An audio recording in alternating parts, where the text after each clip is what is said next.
participate or win any contest. Defending Central Illinois. WHOW. Top of the morning. Thanks for being with us. I'm your host today, Seth Lawrence. The WHOW Morning Show streams to Facebook and YouTube, brought to you by Peterson Insurance, your Pekin Insurance agent in Clinton. My guest on the Zoom today is Ed Shimon, National Weather Service in Lincoln. Welcome back, Ed. How are you, sir? Hey, Seth, I'm doing fine. Thanks for having me on. Yeah, thanks for making time for us. I know you're a busy man these days. We appreciate any few minutes you can give us to fill us in on what's going on here lately. And Ed, it's been wet. I tell you, it has been so wet. But looking at the next few weeks, I'm not seeing a whole lot of rain. Let's maybe start there this morning. Let's get into this week ahead and the rest of July. What are we in for? It looks like it might turn dry. What are the outlooks telling us, Ed? Yeah. Right now we're looking at some heat building in, and we're going to be under some high pressure the good part of this week. So dry conditions and just turning hot and humid. That cornfields are pumping the moisture into the air. So humidity is going to be up. Heat indices will be just below that heat advisory level of 105 from Tuesday all the way into early Saturday. But multiple days of that heat, can start to wear on you. So we may need to look at a heat advisory just for multiple days near advisory numbers there. But the next chance of rain really coming in Saturday, this weekend, unfortunately, the weekend. But it doesn't look like, a lot of soaking rains, more hit or miss. But where you do get rain, the atmosphere is going to dump. And I've seen that on the Cocoa Raws map, and then the plots of, what rain has hit the ground on our MRM multi-radar, multi-sensor plots. Some areas have 6.5, 7 inches, and then parts of DeWitt County, one of our Cocoa Raws sites in DeWitt has 0.90 for the month. So it's, I just plotted up all of July and highly variable right now. But where you did get rain, boy, it came down, and we had some flooding issues the last few times we've had, rainstorms come through, including the 4th of July days there. So, but the rest of the month, you really are trending down. The 6 to 10 still has a little bit of above normal chance in rain, but the 8 to 14 and the rest of the month both show near normal or slightly below normal potential there for precipitation. So it might start slowing down in terms of the rainfall. You got to a lot there. I want to unpack. We've got plenty of time to do it. So let's start with the immediate forecast here. Ed, take us day by day for this week leading up to that chance of rain over the weekend. What are we looking at here for this week of July 13 through the 17th, my friend? Yeah. So we're looking at highs. Basically, today's the coolest day, still in the 80s, but we're going to hit 90s the rest of the week every day. 90 or low 90s, and then the heat index will be roughly in the 102 to 104 degree range, maybe 105 creep in there as well, but just really hot. Not a lot of rain chances, really super low. I mean, usually we will see a couple of pop-up showers most days, but really not seeing anything today all the way through Friday, and just maybe late in the day Friday, but Saturday and Sunday are the chances kind of creep up a little higher. So, you're roughly looking at carbon copies, every day this week of hot and humid, not, the extreme heat where we get that 110 heat index. But it's going to be, uncomfortably hot, really is. You're going to have to really front load a lot of water and just stay ahead of the game in terms of hydration, because it's definitely going to wear on you if you're outside for any amount of time, any one of the days this week. Mm-hmm. Yeah, let's go day by day here. What are we looking at for highs? What are we looking at for lows? Sun, clouds, all the things, Ed. What's the day by day look like here? Yeah. Today is a high in the upper 80s. And then we're going to be seeing lows roughly, in the 60s, mid 60s or so. Definitely going to be warm. That's today and tonight. And then we're going to be transitioning to even a little bit hotter on Tuesday, Wednesday. Looks like the hottest day maybe Thursday. where we actually creep up a little bit more into the 90s. But roughly 90, 91, 92 is going to be Tuesday, Wednesday, Thursday. Maybe like 94 on Thursday. And then Friday, similar to Thursday, 93 or so. With overnight lows really not having a whole lot of relief, roughly in the low 70s every day, 72 to 74 overnight lows. And then those rain chances, I've seen a 20% chance later in the day on Friday, maybe a pop up here or there. But then the first cooler day, like not in the 90s, doesn't come until maybe Sunday, where we only get to 89. So nice cool day there on Sunday. But it's really just typical summer days every day this week. Low 90s for highs and low to mid 70s for lows. And that's definitely when those lows don't get into the 60s. That does take a little bit out of you too, because at night you expect to be cooling down and then your body can recover. But when we're looking at heat headlines, if the temperature and the heat index don't get below 75, we consider that excessive heat retention for the overnight period. So that you don't think about the overnight coming into play with heat, but it really does. If the lows stay in the 70s, your body just in the homes can't recover. Your air conditioning is continuously working even overnight. Yeah, and remind us, why does it not cool off so much at night? I mean, the sun you would think the sun goes down, maybe that breeze picks up a little bit. You'd think it'd get a little bit cooler. Remind us why it doesn't get very cool at night in these summer days here, Ed? Yeah, the reason is because of the dew point getting influx of that moisture from the cornfields.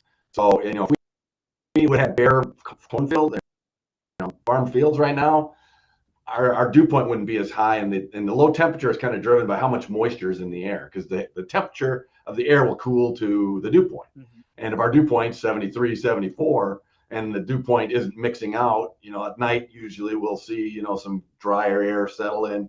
But when we don't have that drop in the dew point, then the low temperatures stay warmer and basically keep our heat, feeling of that heat and humidity going overnight. Sure. Ed Shimon, National Weather Service in Lincoln, is our guest on the Zoom here for this morning. So, hot week in store for us, Ed.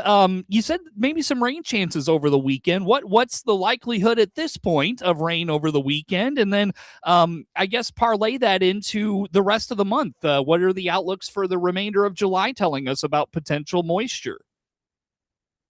Sure, yeah.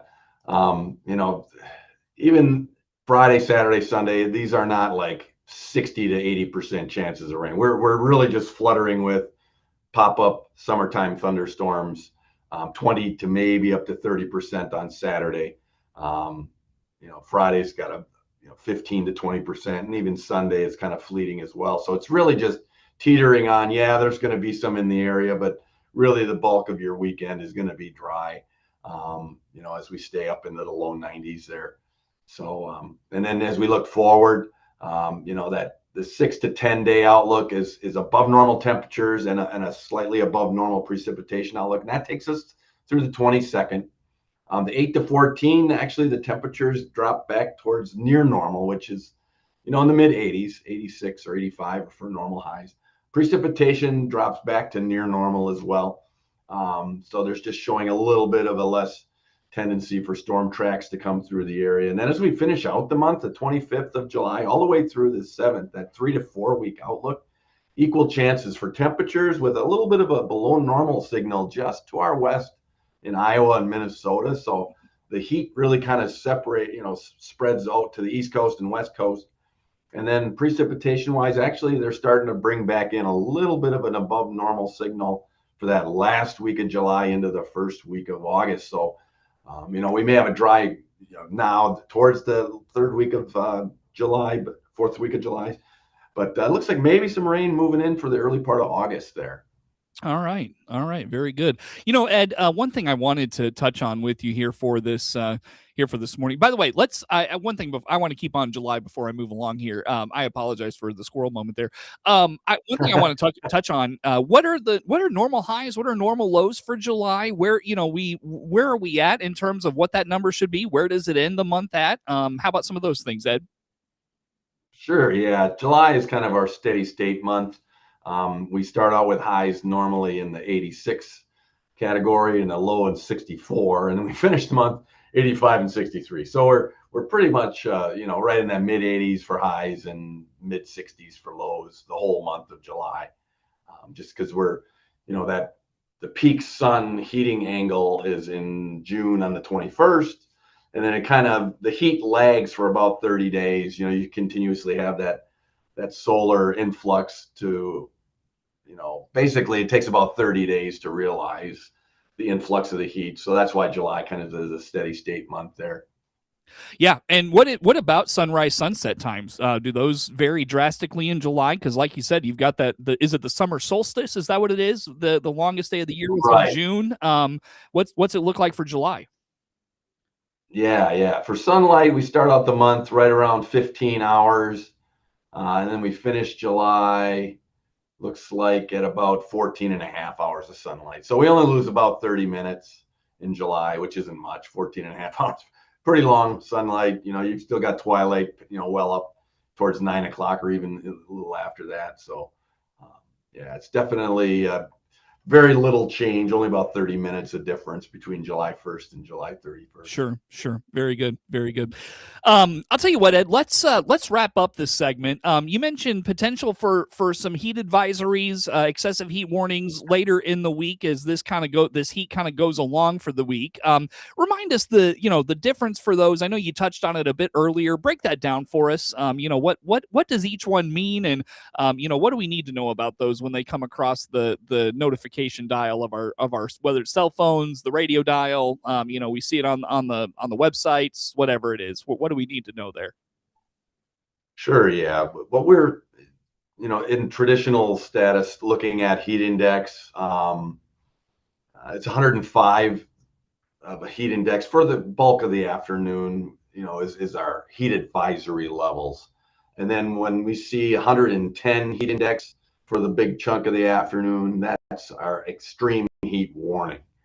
And if we have multiple days of heat advisory, like I think more than 3 days in a row of heat advisory levels, then we can bump up to an extreme heat warning for that 3 to 4 day period because of just the continuous heat that your body's going to be under. We may not be triggering that 110 plus heat index, but just the cumulative effect of heat just allows us to leverage that extreme heat warning just because of the impacts. And that's kind of what we're looking at. Numbers are there for us to try and make a decision.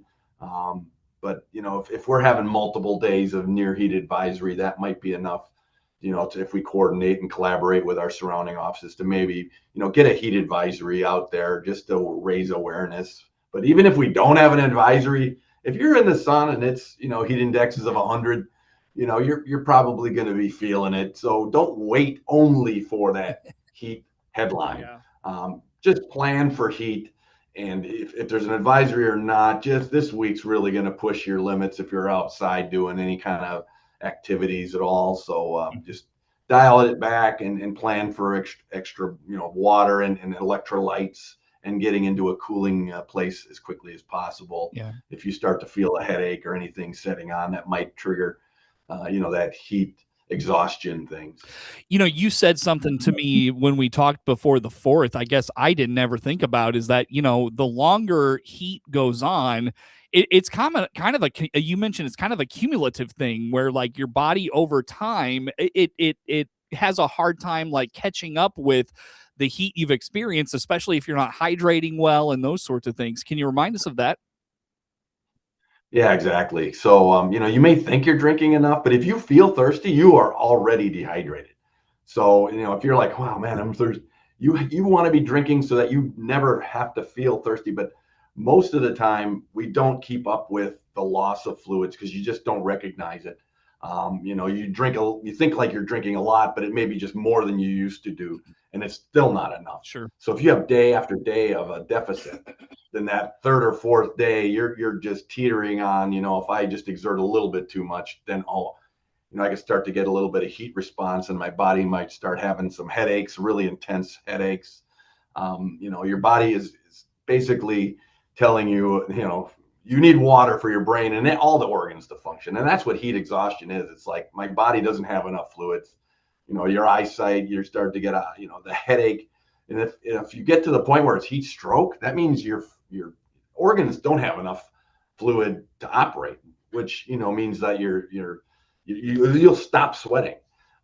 If you stop sweating in a situation like that, that means heat stroke is starting, where your body is absolutely taking every ounce of water to lungs, your heart, your brain, everything. And if you stop sweating, then that's really a dangerous point, because that means then your organs are going to start to shut down, and you can pass out and lose consciousness, and it's critical.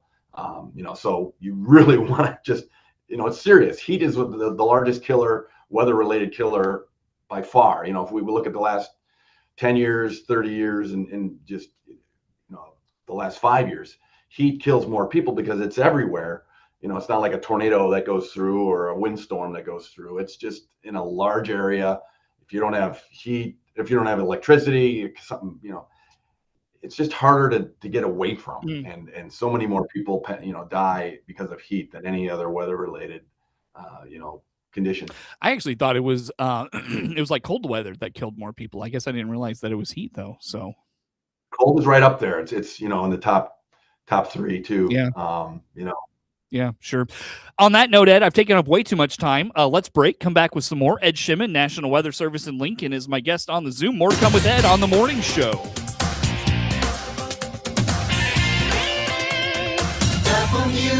WHOW.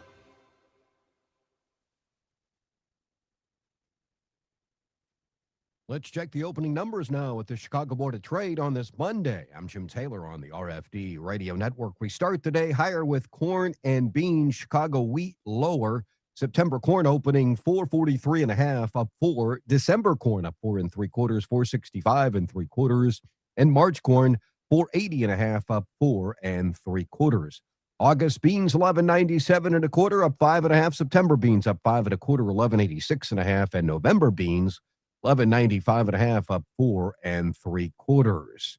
September Chicago wheat 637 1/2, down 2 3/4. December KC wheat 686 1/4, down 4. August bean meal 318.70, down $1.70, and August bean oil up $1.42, 71.88. Energy market September Brent crude oil up 244, 78.45. Opening numbers on this Monday morning. I'm Jim Taylor. This is the RFD Radio Network. Chevrolet is the heartbeat of America, and now is the time to celebrate our nation's birthday in a new Chevrolet. This is Scott Baum from Baum Chevrolet Buick in Clinton and Farmer City, inviting you to come see our selection of Chevrolets, like the sporty Chevrolet Trax and the good-looking Trailblazer. We also have a good selection of Chevrolet Equinox and the full-size Traverse. Chevrolet, together let's drive. BaumChevyBuick.com, right from the start. Your friend in Central Illinois, WHOW. Once again, good morning. Thanks for being with us. I'm your host today, Seth Lawrence. The WHOW Morning Show streams to Facebook and YouTube, brought to you by Peterson Insurance, your Pekin Insurance agent in Clinton. My guest on the Zoom, Ed Shimon, National Weather Service in Lincoln, our guest today. Ed, we noted coming into the program this morning that July has started wet and warm. Where do the July numbers stack up right now? Where do we stand for precip? Where do we stand for temps? Sure. Yeah. Well, temps were about 1.7 degrees above normal, so we've been warm. We've had 90s for several different days, and normal highs 86 to 85.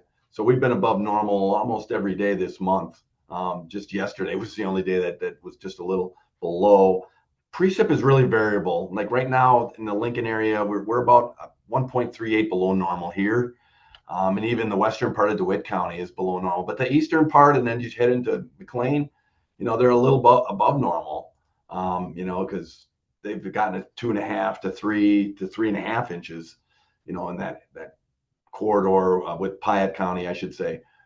So it's highly variable. If you got under a few storms, you really got plenty of moisture. But if you didn't, like the Logan County side, you may have missed out. That one Cocoa Rod station for July is 0.90 just in Clinton. So, it's just not a heavy rainfall, widespread, it's just kind of hit or miss in that sense. But in general, there's no drought conditions, in all of central Illinois. It's just in the far north and far south of Illinois. So we're doing okay that way. Soil moisture is fine in general. So any concern about with some of the dry weather coming up here? Any concern about a flash drought or anything like that, Ed? not at this point, no. Especially with above normal rain for the July 25th through August 7th coming up, and it's the 40th, the 50th percentile above normal. So it's showing a decent signal that we're probably going to get more than just an inch a week. And that's not what we get average in the summertime, about an inch of rain a week on average. So I think we'll be okay. It's probably that late August into September when we started our last year's drought.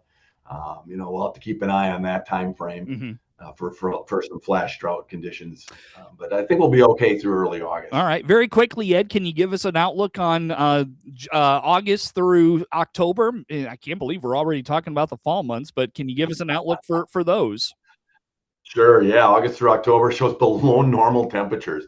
That's kind of odd. I don't think I've seen that in a while, where late summer into fall, below normal temps, but we're seeing near normal precip, equal chances there for above or below normal. So not looking. So that means, some drought conditions might be in the vicinity, but we'll have to see how widespread they become. But below normal temps is not normal for that August, September, October time. All right. Very good. Well, Ed, where do folks go for all things weather forecasts, weather data, all the things we've talked about today? Where do they find it?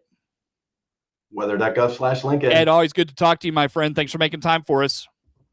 You bet. Ed Shimon, National Weather Service in Lincoln, is my guest on the Zoom this morning. The morning show streams to Facebook and YouTube.